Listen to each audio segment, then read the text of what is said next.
조갑제 TV 시청자 여러분, 우리는 오늘 2018년 5월 11일 어떤 존재로 맞아서 보내고 있습니까? 대한민국 국민입니다. 대한민국 국민 할 때 여러분들 자랑스럽게 생각되지 않습니까? 대한민국이 엄청 성공하고 큰 나라가 되었습니다.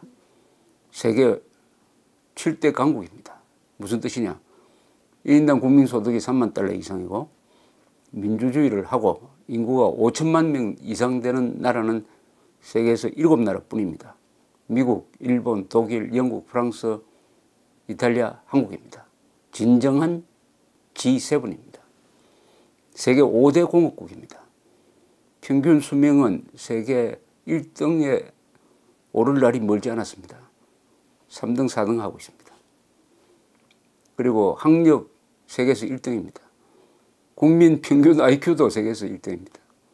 키는 남자가 174cm, 여자가 160cm 등 164, 5cm 되는데 아시아에서 가장 큰 편입니다. 북한과 비교하는 것은 좀 이제 미안할 정도니까 그건 생략하겠습니다. 이런 나라를 만든 것은 무엇 덕분일까요? 대한민국 덕분입니다. 대한민국과 과거의 우리 민족사에서 명멸했던 나라와의 차이는 뭡니까? 조선, 고려, 신라, 백제, 고구려와 대한민국은 다릅니다. 왕조 국가가 아니고 왕이 주권자인 나라가 아니고 국민이 주권자인 바로 국민국가입니다. 북한은 주권을 가진 자는 한 사람밖에 없습니다.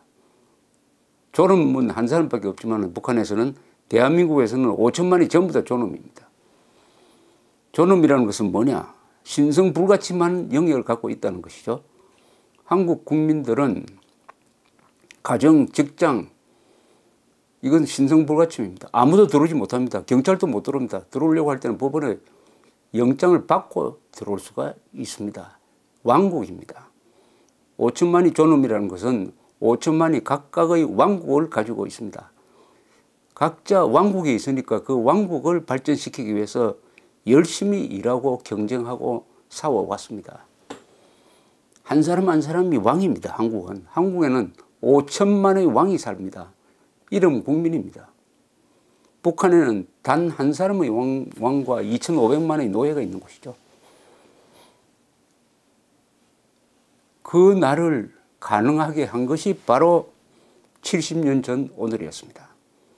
1948년 5월 10일 총선거를 치러 가지고 국회를 구성하는 거죠. 바로 그 선거날이었습니다. 그때 공산주의자들이 도전과 방해가 있었지만은 제주도를 빼고는 그래도 공정한 선거가 진행이 돼 가지고 놀랍게도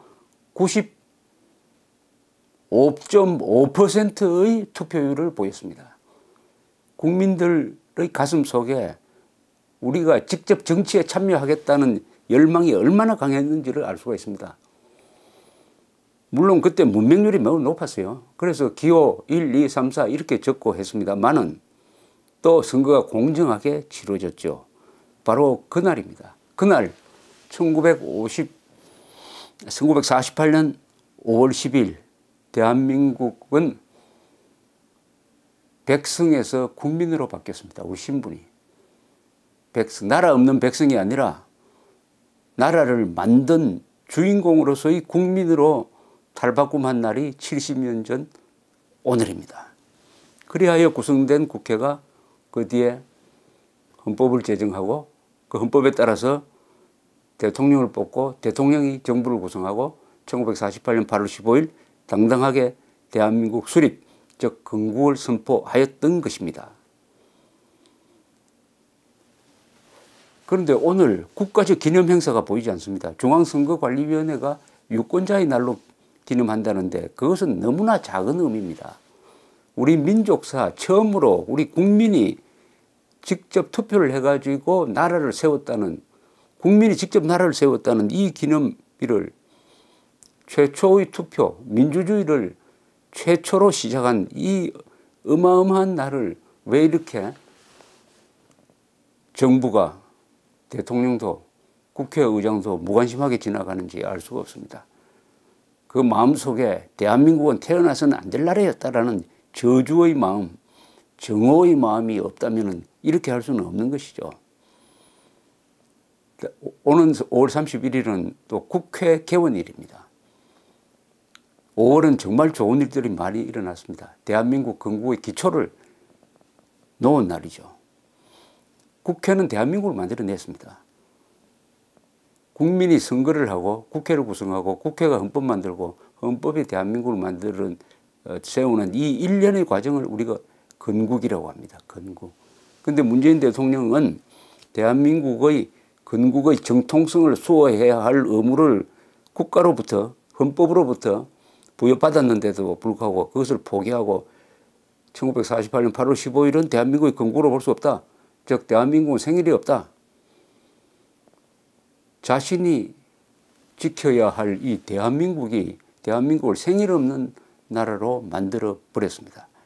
국회까지도 거기에 등달아 가지고 국회까지도 지금 자신의 생일을 기념하지 않으려고 하고 있습니다. 국회는 대통령이 잘못하면 견제하고 충고하고 반대해야 할 그 국회가 대통령의 잘못된 역사관을 따라가고 있습니다. 국회까지 지금 동반 자살의 길을 가고 있는 가운데서 50선거 70주년을 맞았던 것입니다. 북한은 이른바 조선민주주의인민공화국을 만들 때 3파 역할을 누가 했느냐? 스탈린이 했습니다.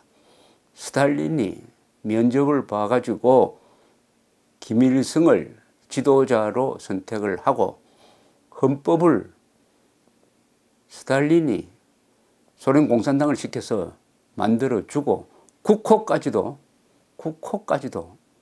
소련이 만들어주고 완전히 김일성을 꼭두각시로 내세워가지고 제조해낸, 그래서 우리가 북한을 한때 괴뢰라고 했습니다. 북괴라고 했습니다. 허수아비란 뜻입니다. 정확한 말이죠. 꼭두각시란 뜻이죠. 왜 그러냐? 북한은 선거를 통해서 수립된 정권이 아니라는 겁니다. 북한의 형식적 선거는 하기는 했어요. 최고인민회의 대의원을 뽑는 형식적 선거를 했는데 이거는 찬반이 불가능한 선거를 했으니까 공평한 선거로 공인을 받지 못해가지고 1948년 12월에 유엔 총회는 공정한 선거를 치른 대한민국만이 한반도 전체의 유일한 합북정부다라고 공인을 딱 해준 것입니다. 이게 남북 간 대결에서 한국이 결정적으로 유리한 위치에 서도록 만든 것입니다. 이게 바로 70년 전에 있었던 선거인 것입니다. 그런데 이 정부는 그 선거를 방해하기 위해서, 즉 건국을 방해하기 위해서 공산 세력이 일으킨 제주도 4.3 사건은 기념하고 국가의 탄생, 민주주의의 시작을 알린 이 50선거 70주년에 대해서는 침묵하고 있습니다. 영혼이 망가진 나라, 그림자 없는 나라를 지금 집권 세력이 만들고 있습니다. 가공할 사태입니다. 그런데 국회 홈페이지에는 또 멀쩡하게 쓰여져 있어요. 대한민국이 정신분열증에 걸렸다고 보면 됩니다. 국회 홈페이지에는 근사하게 쓰여져 있는데 국회는 이걸 잊어먹고 있습니다. 건망증에 걸렸습니다. 건망증. 이 국회, 대통령, 청와대, 공무원, 군인, 국민 다수가 이 건망증 그리고 분별력 상실, 이런 현상을 보이고 있습니다. 국회 홈페이지에 이렇게 설명이 되고 있습니다. 재헌국회 1948년 5월 10일 국회의원 총선거 사진을 딱 걸어놓고 이렇게 설명을 합니다. 재헌국회 구성을 위한 국회의원 총선거가 1948년 5월 10일 실시되었다. 좌익의 치열한 선거 방해 공작과 김구, 김규식 등 민족주의 진영의 선거 불참에도 불구하고 유권자의 95.5%가 투표에 참가하여 제주도를 제외한 남한 전역에서 임기 2년의 198명 의원이 선출되었으며 제주도에서는 1년 후에 2명의 의원이 선출되었다. 총 200명이었습니다. 북한을 위해서 100명을 남겨놓았습니다. 100개의 의석을. 총선 열흘 뒤인 5월 20일 남조선 과도 입법의원이 폐원되었으며 1948년 5월 31일에는 역사적인 재헌국회 개원식이 거행되었다. 초대 의장에 이승만, 부의장에는 신익희, 김동원 의원이 선출되었다. 이렇게 멀쩡하게 적어놓고 있는데 5월 31일이 역사적인 재헌국회 개원식이라고 적어놓고도 국회가 그날을 그것도 의미 있는 70주년을 기리는 아무런 준비도 하지 않고 있다. 대한민국이 허우대는 큰데 정신이 지금 망가지고 있다는, 영혼이 망가지고 있다는 움직일 수 없는 증거인 것입니다. 국회 홈페이지는 또 이렇게 자랑을 합니다. 재헌국회가 뭘 했느냐. 헌법 제정과 대한민국 정부 수립을 했다. 재헌국회는 1948년 7월 1일 국호를 대한민국으로 정하고 내각 책임제 요소가 가미된 대통령 중심제 헌법을 7월 12일 3독회를 거쳐 의결하였으며 7월 17일 국회의장이 서명하여 공포하였다. 이렇게 적혀 있지 않습니까? 1948년 7월 1일 재헌국회가 국호를 대한민국으로 정했답니다. 그러면 이게 건국 아니겠습니까? 나라의 이름을 정하는 게 건국 아닙니까? 나라의 이름을 상해 임시정부로 정한 건 아니잖아요. 그런데 왜 자꾸 상해 임시정부 수립이 건국이라고 합니까? 국회는 헌법에 규정된 절차에 따라 7월 20일 이승만 국회의장을 대통령으로, 이시영 의원을 부통령으로 선출하였다.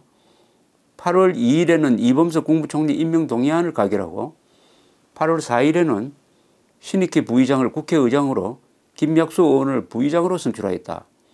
8월 5일에는 김병로 대법원장 임명 승인 요청을 동의함으로써 정부 수립을 위한 기본적인 조치를 완료하였다. 이에 따라 8월 15일에 역사적인 대한민국 정부 수립이 선포되었다. 이게 건국 아닙니까? 왜 문재인 대통령, 국회가 이렇게 자신의 활동을 적고 있는데도 이걸 건국이 아니라고 합니까? 그럼 뭡니까 이거? 8월 15일에 세워진 대한민국은 무슨 존재입니까? 이건 뭐 허수아비입니까? 아니면 괴뢰입니까? 대한민국이 괴뢰입니까? 그래서 생일을 다른 데서 찾아야 됩니까? 그래서 상해 임시정부를 대한민국을 대체하는 존재로 만드는 겁니까? 상해 임시정부 수립은 건국과정의 출발이에요. 그것은 말하자면 선본고 약혼에 해당합니다. 약혼. 약혼했다가 결혼해가 출산한 것이 바로 1948년 8월 15일 대한민국이 출산한 것이죠. 그럼 생일은 당연히 출산일로 잡는 거 아닙니까? 대한민국을 태어나서는 안 될 나라였다라고 저주하는 사람이 아니라면은 이렇게 해서는 안 된다고 생각합니다. 그러나 국회나 대통령이 무시하더라도 국민이 백성의 탈을 벌이고 주권자가 된 이날을 오늘 우리는 기억하고 자축해야 하겠습니다. 국민이 깨어 있으면 됩니다.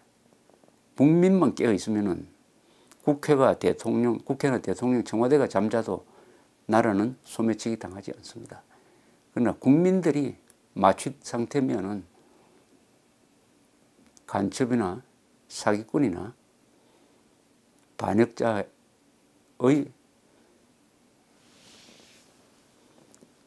손에 넘어갈 수도 있습니다. 정신 차립시다. 감사합니다.